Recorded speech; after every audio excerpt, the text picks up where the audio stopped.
Hello students, today we will start chapter 2 of microeconomics। जैसे मैंने आप लोग को बताया था कि आप लोग के क्लास 11 में दो बुक है, फर्स्ट माई स्टैटिस्टिक्स और सेकेंड माइक्रो इकोनॉमिक्स। हम बुक 2 माइक्रो इकोनॉमिक्स का chapter 2 central problem of an economy आज पढ़ेंगे। यस, हमने फर्स्ट वीडियो में क्या पढ़ा था, इकोनॉमिक्स क्या होती है। यस, क्या होता है economics student? Economics is a science of human behavior concerned with allocation of scarce resources or means in such a manner that consumer can maximize their satisfaction, producer can maximize their profit, and the society can maximize their social welfare. Yes, यही पढ़ा था। क्या हमने एक और definition पढ़ी थी कि economics is a subject matter which deals with production, consumption and distribution. Okay, अब हम chapter 2 central problem of the economy, इसमें क्या पढ़ेंगे? डेफिनेटली समझ में आ रहा है कि कोई हमारी जो सेंट्रल प्रॉब्लम है, उसके पहले कल जो हमने देखा था उसके बारे में हम थोड़ा डिस्कस करेंगे। Individual can not have everything they desire and will choose the option they want the most. मैंने आप लोगों को एग्जांपल दिया, बोल रहे हैं यहाँ कि पहले उसमें नहीं जाते एग्जाम्पल में, पहले मैं आपको बताती हूँ क्या बोल रहा है कि इंडिविजुअल जो है सोचता तो बहुत कुछ है, हम अकेले सोचते तो बहुत है, हमें ये भी चाहिए, ये भी चाहिए, ये भी चाहिए, ये भी चाहिए, ये भी चाहिए, लेकिन क्या वो सब हमें मिल पाता है? क्या हमारी वो सारी इच्छाएं पूरी हो जाती है? नहीं। डिज़ायर मतलब इच्छा, हम वही इच्छा पूरी कर पाते हैं जो हम कर सकते हैं, जितना हमारे पास मीन्स अवेलेबल है ना, सोर्स अवेलेबल है। ठीक है, Nicole indicated her performance for what to do with her saving। देखो वो बता रहा है कि क्या करना चाहिए अपनी सेविंग का। In order of preference they were car, jet ski and oversea trip बता रहा है। तो देखो ये तीनों चीज़ है उनके पास। ठीक है, तो एक एग्जांपल बता रहा है कि इन ऑर्डर ऑफ प्रिफरेंस, तो उनके पास प्रिफरेंस है तो पहले उन्हें कार चाहिए, फिर जेट स्की चाहिए, फिर ओवरसीज ट्रिप। तो ओवरसीज ट्रिप बाद ले लास्ट ऑप्शन है। ठीक है, अब देखो यहाँ पे स्कैरसिटी मतलब क्या होता है, हम लोगों को पढ़ा था स्टूडेंट। चलिए बताइए, तो स्कैरसिटी मतलब नहीं याद है, मैं फिर से बताती हूँ। Scarcity is a situation in which demand for resources is greater than needs supply of resources. Scarcity is a situation where demand for resources is greater than supply of resources. जहाँ डिमांड ज़्यादा है और supply कम है, तभी तो कमी हो रही है। स्कैरसिटी मतलब कमी होता है। It refers to an individual limit, means money, time, skill related to the unlimited want desire. मेरी इच्छा है कि आज एक दिन में मैं अपने 4 दोस्त से मिलने जाऊँ। यस, इच्छा है। अब टाइम मेरे पास 3 घंटा है, अब 4 दोस्त से कैसे मिलूँ? या तो मैं 50 मिनट्स मिलूँ और लास्ट वाली से बचे हुए जो तीनों के 10 मिनट्स हैं, 30 मिनट्स उससे मिल लूँ, और या फिर मैं क्या करूं, इक्वली डिस्ट्रीब्यूट कर लूँ अपने 4 दोस्तों में। और या ऐसा होगा कि मैं अपने 3 ही दोस्त से मिल पाऊंगी, चौथे से मिल ही नहीं पाऊंगी। समझ में आ रहा है स्टूडेंट मैं क्या बोल रही हूँ कि टाइम की स्कैरसिटी हो गई है। ठीक है, कमी हो गई। क्यों? क्योंकि तुम्हारे पास 3 ही घंटे थे। आगे देखो, मैंने तुम लोग को इसके पहले वाले वीडियो में एग्जांपल बताया था पॉकेट मनी, कि 100 रुपये आपको हर महीने पॉकेट मनी मिलती है। या तो आप 100 रुपये से बुक खरीद सकते हो, या आप उससे फ्रेंड के साथ स्पेंड कर सकते हो, और या आप 50 में बुक के जो पेजेस पढ़ने हैं उसकी फ़ोटोकॉपी करा लो, और 50 में फ्रेंड के साथ पार्टी भी कर लो, है ना। तो ये क्या बात हुई, स्कैरसिटी। अब इसी में चॉइस क्या होगी? चॉइस मतलब अ डिसीजन बिटवीन अल्टरनेटिव। जैसे कि यह Nicole wants to buy a car और जेट स्की और गोज ऑन अ ट्रिप। उसका 3 ऑप्शन था, तो उसे शायद कार पहले चाहिए थी क्योंकि पहले लिखा है, आई होप सो, है ना। यहाँ पे वैसे ही जैसे कि तुम लोगों के पास 3 ऑप्शन थे 100 रुपये में, या तो तुम पूरा बुक खरीद लो, ये क्या थी, स्कैरसिटी थी, ऐसे ऐसे ऑप्शन थे। चॉइस, तुमने क्या चॉइस किया? शायद तुमने 50-50 किया और या फर्स्ट ऑप्शन चूज़ किया। ठीक है, वो चॉइस हो गई। और अपॉर्चुनिटी कॉस्ट हो गई क्या?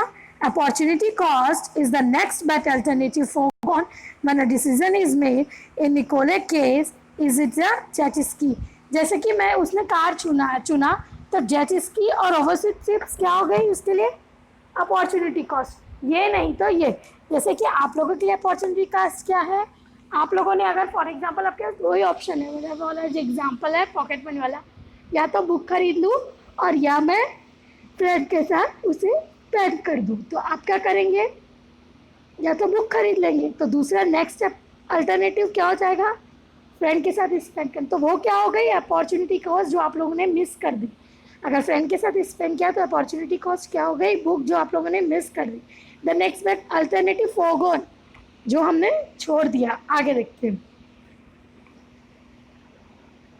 What is economic problem. अभी हमारे चैप्टर सेकंड का मेन पॉइंट आ गया कि इकोनॉमिक प्रॉब्लम क्या होती है। इकोनॉमिक प्रॉब्लम क्या, definitely it is we have to make a choice regarding the efficient use of available resources like land, labor, capital. yes, हमें चॉइस करनी पड़ती है इनके बीच में। यहाँ पे ये लैंड, लेबर, कैपिटल किसकी, प्रोडक्शन की बात कर रहे हैं हम। इकोनॉमिक्स में प्रोड्यूसर और कंज्यूमर की बात कर रहे हैं ना, तो इससे रिलेटेड ही हम ये बात कर रहे हैं कि हमें किसकी चॉइस करनी होगी, efficient use of land, labour and capital. ठीक है स्टूडेंट, आगे देखो कि the economy has to decide how much of the resources are to be used for the development of industry and how much for the development of agriculture.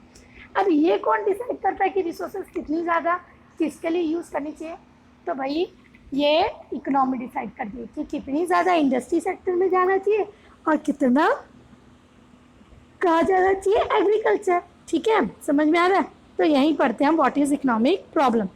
Economic problem we means problem of choice or the problem of economical use of scarce resources. ये या तो हमारे पास problem of choice है और या हमारे पास जो कमी है स्केयर रिसोर्सेज उसके बीच की यस हमें ऑप्शन निकालना है। तो देखो उसके कारण क्या है, एक तो हमारी बॉन्ड्स, बॉन्ड्स मतलब satisfying power of the commodity, मैंने बताया था आपको। बॉन्ड्स मतलब satisfying power of the commodity, जो क्या है अनलिमिटेड है। मैंने बताया था, एक एग्जांपल दिया था, table fan, fan, cooler, AC, then वो डक्टिन भी है और भी इससे बड़े बड़े एसीज आते हैं, वो सब एग्जांपल दिया था। उसके बाद लिमिटेड और स्केयर रिसोर्सेज। लिमिटेड और स्केयर रिसोर्सेज मतलब जहाँ हमारे पास जो रिसोर्सेज अवेलेबल है, लैंड है, लेबर है, कैपिटल है, और भी जो भी मैंने जैसे बताया था तुम लोग के 100 रुपये है, तो ये तो कम है ना, स्केयर है। और अल्टरनेटिव यूज़ मतलब या तो मैं क्या कर सकती हूँ, बुक खरीद सकती हूँ और या फ्रेंड के साथ चल सकती हूँ।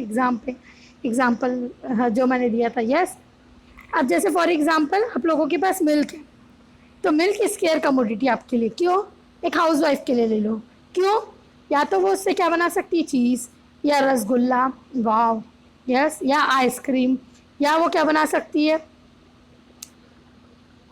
मिल्क से टी और कॉफ़ी, बस इसमें फिनिश हो जाएगा।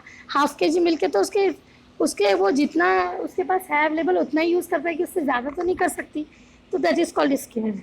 ये आप डायग्राम खुद से देखेंगे स्टूडेंट्स, क्या समझ में आ रहा है ये डायग्राम में कि human wants are limited but resources are limited to satisfy them, and that's why the economic question is, वो आगे पढ़ते हैं। ये देखिए, ये हमारे पास इकोनॉमिक क्वेश्चन क्या, what to produce, how to produce and for whom to produce. तो व्हाट टू प्रोड्यूस नाम से समझ में आ रहा है, व्हाट टू प्रोड्यूस मतलब कितनी क्वांटिटी में, हाउ टू मतलब किस तरीके से, और whom मतलब किन किन के लिए। ठीक है, आगे देखते हैं। Production, distribution and disposition of goods and services are the basic economic activities of life. Yes, in the course of this activity every society has to face scarcity of resources. सबके पास ये प्रॉब्लम है। yes, because of this scarcity every society has to decide how to allocate the scarce resources efficiently. सारों के पास यही option है कि उसे कम से कम वेस्ट करके एफिशिएंटली उसका मैक्सिमम यूज़ करें, उसके ज़्यादा से ज़्यादा ऑप्शन ढूंढें। It leads to the following central problem of the economy. तो ये एग्जाम पॉइंट ऑफ व्यू से बहुत इंपॉर्टेंट स्टूडेंट कि what are the central problem of economy, what to produce, how to produce, whom to produce.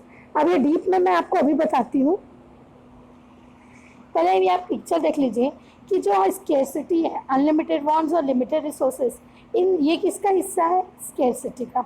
और उसके बाद हम scarcity में से क्या करते हैं, चॉइस, और चॉइस से क्या आता है, what to, how to and whom to, और जिसे हम क्या बोलते हैं, चॉइस के बाद आता है central problem of the economy, और उसमें हम पढ़ते हैं what to produce, how to produce and whom to produce. देखो व्हाट टू प्रोड्यूस मतलब क्या है, प्रॉब्लम ऑफ चॉइस, ठीक है, मैंने बताया अभी। हाउ टू प्रोड्यूस मतलब किस तरीके से प्रोड्यूस करना है, या तो मैं कैपिटल इंटेंसिव कर सकती हूँ या लेबर इंटेंसिव। और लास्ट होम टू प्रोड्यूस मतलब कि किन किन के लिए करना है, प्रॉब्लम ऑफ डिस्ट्रीब्यूशन हमने पढ़ा था ना। इकोनॉमी मतलब क्या होता है, economy is the subject matter which deals with production, consumption and distribution. तो देखो यहाँ तीनों आ गए, प्रोडक्शन, फिर कंजम्पशन और डिस्ट्रीब्यूशन, समझ में आ रहा है।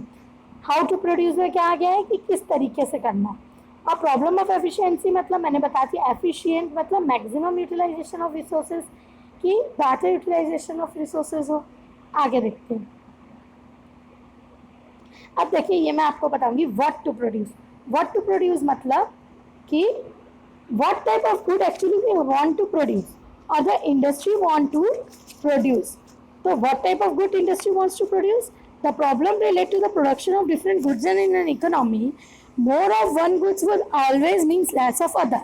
Then this is why when the resources are given and technology is constant, and this is when the resources are given and technologies, हम हमेशा what to produce में ये दो assumption मानते हैं कि resources are given and the technology is constant. Student ध्यान से सुनो क्या बोल रही हूँ मैं, कि resources are given and technology is constant. Resources are given मतलब कि जितनी है उतनी ही है और टेक्नोलॉजी में कोई चेंज नहीं आया, तो हम कैसे प्रोड्यूस करेंगे। तो देखो यहाँ बता रहा है कि अगर एक प्रोड्यूस करेंगे तो डेफिनेटली दूसरा, जैसे मैंने मिल्क का एग्जांपल लिया, अगर मैं उससे चाय बना लूँगी पूरे मिल्क से तो कॉफ़ी नहीं बना पाऊँगी। या अगर मैंने उससे रसगुल्ला नहीं बना पाया, रसगुल्ला नहीं बना पाई मतलब मैंने क्या बना लिया उससे, आइसक्रीम, ठीक है। तो समझ में आया मैं क्या बनना चाह रही हूँ। तो यहाँ पे दो तरह के ऑप्शन होते हैं व्हाट टू प्रोड्यूस में, एक तो कंज्यूमर गुड्स और एक कैपिटल गुड्स। अब आप लोग को बताती हूँ कंज्यूमर गुड्स क्या होता है। देखिए consumer goods are like sugar, cloth, wheat, ghee which are to be produce and yes, समझ में आ रहा है। Consumer goods are those goods which are consume by the consumer, we can say क्या है, सुगर, क्लॉथ, व्हीट, घी। अब cloth हम खाते नहीं लेकिन हमारे कंज्यूम करते पहनते हैं ना, वही बात कर रहे हैं क्लॉथ की। क्लॉथ के बहुत सारे यूजेस आ जाते हैं ना। और कैपिटल गुड्स मतलब जहाँ लमसम हैवी गुड्स की बात करें, जैसे मशीन हो गया, ट्रैक्टर हो गया, ये क्या होते हैं, these are also to be produce. तो here we have two choice, either we have to choose to make a production of capital goods or consumer goods. Like during the war time, the production of capital goods are there, rifle, guns, tanks, yes. और during the peace time, जैसे अभी, तो अभी किस चीज़ की ज़्यादा ज़रूरत है, अभी खाने की ज़्यादा ज़रूरत है। अभी सिचुएशन भी वैसी चल रही, कोरोना, सारे काम अभी बहुत कम है और सबसे ज़्यादा क्या हो रहा है, कंज्यूमर गुड्स प्रोड्यूस हो रहे हैं। क्यों, जो कि जीने के लिए तो ये चीज़ों की आवश्यकता है, yes, this is the necessity. तो क्या हो रहा है, ब्रेड, बटर, घी, व्हीट, इनके प्रोडक्शन अभी भी चल रहे हैं, अंडरस्टूड। तो व्हाट टू प्रोड्यूस मतलब दो तरह के गुड्स बने, कंज्यूमर गुड्स या capital goods. How to produce मतलब किस तरीके से, what is the technique of a production actually. तो इसमें होगा एक तो लेबर इंटेंसिव टेक्निक्स और एक कैपिटल इंटेंसिव। देखिए labour intensive techniques means the labour are more in number and we are using the less of machines, समझ में आ रहा है। तो इससे क्या होगा, एम्प्लॉयमेंट बढ़ेगा। एंड अगर हम लोग कैपिटल इंटेंसिव यूज है तो we are using the machine in place of labors, and actually one machine do the work of 100 labor, yes. So it means the unemployment condition rises in our country. तो ये आपको decide करना है। और last for whom to produce मतलब कि we have the option to produce goods for different section of the society. जब कोई गुड्स प्रोड्यूस करते हैं तो हम किसकी डिमांड देखते हैं, कंज्यूमर को क्या पसंद है। तो वैसे कंज्यूमर दो सेक्शन होते हैं, एक रिच एक poor, yes. Now you have to justify, yes, with the society that which type of goods you want to produce, either for only rich or only for the poor, yes. अगर सिर्फ rich के लिए होगा तो क्या हो जाएगा, poor को प्रॉब्लम होगी, सिर्फ पुअर के लिए होगा तो क्या होगा, रिच को प्रॉब्लम होगी। तो this is the problem actually, ठीक है ना। यू हैव टू चूज, और you have to choose the between the option, दोनों के बीच का मतलब क्या, जैसे कि क्या आप रिच के लिए एसी भी बना रहे हैं और पुअर के लिए टेबल फैन भी बना रहे हैं, फैन भी बना रहे हैं, ठीक है। तो क्वांटिटी उसकी कम कर देंगे, इसकी ज़्यादा कर देंगे। आगे देखते हैं। तो ये मेन चीज़ थी हमने जो हमने पढ़ लिया। अब इस प्रॉब्लम का कोई सॉल्यूशन भी तो होगा, यस। तो कौन करेगा solution of central problem in different norm, तीन तरह से है होगा। एक मार्केट इकोनॉमी, एक सेंट्रल प्लांट इकोनॉमी और एक मिक्स इकोनॉमी। भाई मार्केट इकोनॉमी क्या होती है? मार्केट इकोनॉमी क्या, मार्केट इकोनॉमी इज एक्चुअली क्या होती है मार्केट इकोनॉमी? हमें मैथ से पढ़ी थी, जिसमें क्या होता है गवर्नमेंट और प्राइवेट दोनों होता है। सेंट्रल मतलब सिर्फ गवर्नमेंट का, मिक्स मतलब भी दोनों का। इस मार्केट में मतलब मैंने बोला था फ्री डिसाइड करते हैं, है ना। तो अब स्टूडेंट देखो इसका सॉल्यूशन क्या होगा?